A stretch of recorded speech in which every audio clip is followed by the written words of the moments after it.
Mas, aku lapar, makan yuk. Taraf melongo mendengar ucapan istrinya. Ia melihat ke arah jam, ini baru jam 4, dan mereka baru saja menjalankan ibadah sholat subuh. Tapi Hilya sudah berkata bahwa dirinya lapar. Yang benar, kamu beneran lapar sayang, Hilya mengangguk cepat. Taraf pikir mungkin karena cuaca yang dingin sehingga membuat istrinya itu lebih cepat lapar. Namun sebelumnya Taraf memastikan bahwa istrinya itu sudah tidak merasakan pusing seperti kemarin, dan Hilya pun mengatakan bahwa dirinya sudah baik-baik saja. Kini Taraf yang bingung di mana ia akan mendapatkan makanan pada jam ini. Pada akhirnya Taraf hanya pergi ke market dan membeli beberapa roti serta susu. Hilya makan dengan lahap dan menghabiskan makanan yang Taraf beli, sungguh semakin membuat Taraf khawatir saja. Sekitar pukul 8, Taraf dan Hilya meninggalkan hotel untuk menuju ke Lauterbrunnen. Rencana Taraf adalah menemukan rumah itu terlebih dulu baru mereka akan liburan sekaligus bulan madu yang tertunda. Sepanjang perjalanan Hilya terlihat menikmatinya, berkali-kali Taraf menanyakan perihal apakah tubuhnya baik-baik saja, dan dengan senyuman Hilya menjawab bahwa dia tidak merasakan hal yang aneh dalam tubuhnya. Tepat 3 jam perjalanan, mereka akhirnya sampai juga di Lauterbrunnen. Desa itu terlihat sangat cantik. Dalam bahasa Indonesia Lauterbrunnen berarti banyak mata air. Itu karena di sana memiliki 72 air terjun. Disebut sebagai desa tercantik di Eropa. Lauterbrunnen pada tahun 2001 masuk ke dalam situs warisan UNESCO karena kecantikan dan keindahannya. Sumber Iden Times. Hilya begitu takjub. Ia bahkan tidak berhenti tersenyum dan kagum. Taraf pun puas melihat istrinya yang senang berada di sana. Dan sekarang waktunya ia mencari rumah yang dimaksud oleh Romario dalam lukisan TBGS. Dengan berjalan-jalan pelan sambil bergandengan tangan, tidak sulit untuk menemukan lokasi itu karena desa Lauterbrunnen adalah desa yang tidak terlalu besar. Namun untuk lebih meyakinkan lagi, Taraf memilih untuk bertanya pada orang setempat. Permisi, apakah Anda mengenal Tuan Romario? Dia meminta saya untuk mendatangi rumahnya yang ditunjukkan pada gambar ini. Oh, sebentar saya akan meninggalkan seseorang, Anda berdua duduklah dulu. Taraf dan Hilya saling pandang, mereka sepertinya memiliki pikiran yang sama yakni orang tadi mengenal Romario. Tapi Taraf akan menunggu hingga orang tadi kembali, dan tidak ada salahnya dulu duduk sambil menikmati pemandangan. Tidak berselang lama, orang tadi membawa seorang pria parubaya. Dan ucapan dari pria itu membuat Taraf terkejut. Selamat datang di Lauterbrunnen Tuan Raka Pitor. Saya sudah menunggu Anda untuk hari ini. Perkenalkan nama saya Elof Blerim. Panggil saja saya Elof. Ya, maaf Tuan Elof. Tapi maksudnya apa ya? Taraf sama sekali tidak mengerti. Tapi pria parubaya bernama Elof itu hanya tersenyum sambil mengajak mereka berdua pergi. Jalan yang dilalui tetap indah. Dan saat pria itu berkata bahwa mereka sudah sampai, Taraf langung melihat ke sekeliling. Semuanya sama seperti apa yang ia lukiskan. Hanya saja situasi yang berbeda. Silakan ke sini, ini adalah rumah milik Tuan Romario. Taraf dan Hilya berjalan masuk ke dalam rumah. Di dalam sana, terdapat sebuah foto Romario bersama seorang wanita. Taraf belum pernah melihat siapa wanita itu sebelumnya. Apakah itu istrinya? Tanya Hilya lebih dulu yang mana mewakili pertanyaan yang sama dari Taraf. Iya nyonya benar, itu adalah istri Tuan Romario. Namanya Hilayar Marjite, tapi orang di sini memanggilnya Hili. Dia adalah wanita yang cantik, baik dan juga cerdas. Sebenarnya rumah ini adalah rumah pribadi Hili. Dia bertemu Romario dan menghabiskan waktu mereka di sini. Hili tidak ingin ikut Romario ke Singapura, jadi Tuan Romario yang selalu pulang kemari. Namun hanya 5 tahun usia pernikahan mereka bertahan karena Hili meninggal akan sebuah penyakit.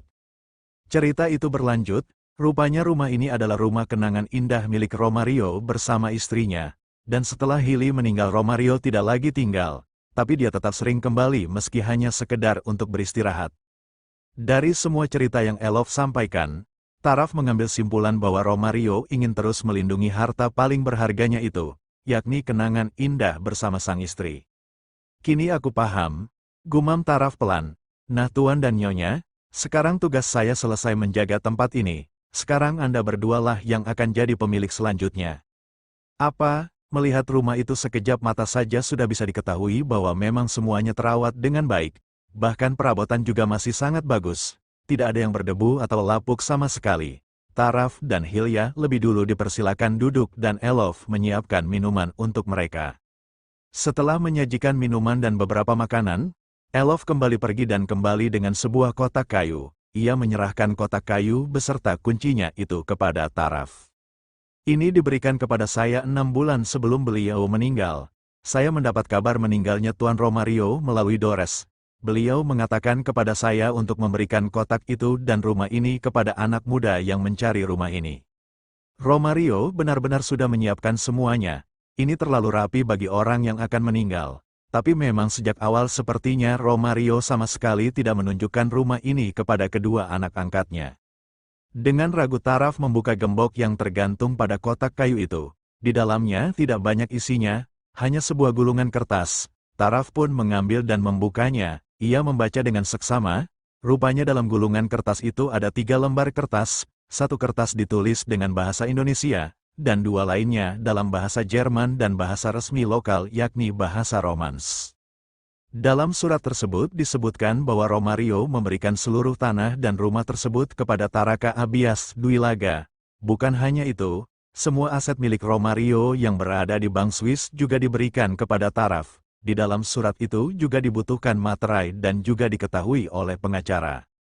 Masya Allah, ini tidak salahkan Tuan Elof, tidak Tuan Rakapitor atau Tuan Taraka Abias Duilaga. Semua itu memang benar adanya, bahkan saya juga menjadi saksi saat mendiang membuat suratnya. Taraf mengambil nafasnya dalam-dalam, jelas saja dia sangat syok, tidak memiliki hubungan darah tapi mendiang Romario memberikan harta berharganya padanya. Elof meninggalkan Taraf dan Hilya di rumah itu. Jika Taraf masih mengelilingi rumah, maka istrinya itu sudah pergi ke tempat tidur dan memejamkan matanya. Taraf menelisik setiap sisi rumah. Sungguh rumah itu terasa amat sangat nyaman. Dan tanpa ia duga, ada beberapa lukisan yang tergantung di dinding di mana dialah pelukisnya. Ya, Romario memang beberapa kali memintanya untuk melukiskan sesuatu. Jadi TBGS itu bukanlah satu-satunya lukisan yang dibuat oleh Taraf untuk Romario. Taraf sungguh takjub. Baru kali ini dia melihat seseorang yang begitu menghargai karya seni dengan sangat baik. Bahkan semua lukisan itu terawat meskipun pemiliknya tidak selalu ada di tempat.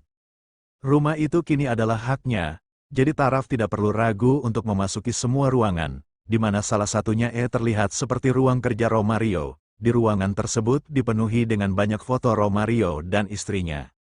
Dari foto pernikahan hingga foto saat Hilly hamil, yang jadi pertanyaan adalah tidak ada foto anak mereka sampai dewasa. Hanya 1 foto saja. Itu pun hanya 1 dan Taraf belakangnya di rumah sakit.